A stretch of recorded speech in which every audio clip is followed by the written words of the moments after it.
gëm man ni coalition Ousmane Sonko ak Pastef ak taxawu Dakar ak PUR bu Moustapha Sy parce que PUR bu ñu wër-wëral PUR waa ji fi nekkoon doon waxtaan ak Macky Sall bañ dàq ko ci parti bi mooy l'ancien Issa Sall moom yorul parce que parti boobu parti la boo xam ne dañoo am un guide spirituel ki yore PUR mooy Moustapha Sy moom bu ne ay taalibeem voteel leen Yewwi Askan Wi la ñuy voteel te ñoom nag bu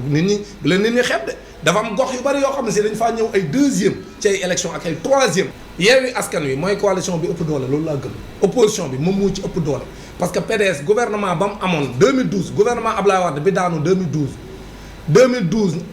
bu doon 39 ministres lañ 37 yëpp ña ngi ca Macky Sall ñoom ñëpp dem nañ transhumé Abdoulaye deseetul presque dara. moo tax ma gëm ne mën nañoo tenir ba local yi maanaam duñ tasaaroo fii ak local yi. parce que bu nit ñi ruube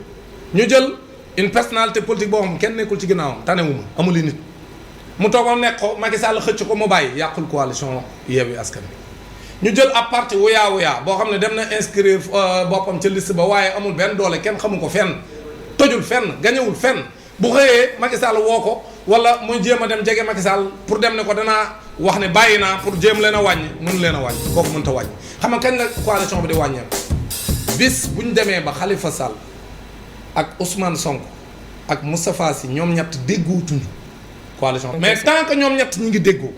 coalition Yewwi Askan Wi moo ëpp doole ci opposition bi ak bu ñu fi mën a lim nag gis nga yeneen yi gis nga bu ñu limoon ñeneen ñi bokk ci beneen coalition bi may dégg ne mi ngi waaj a am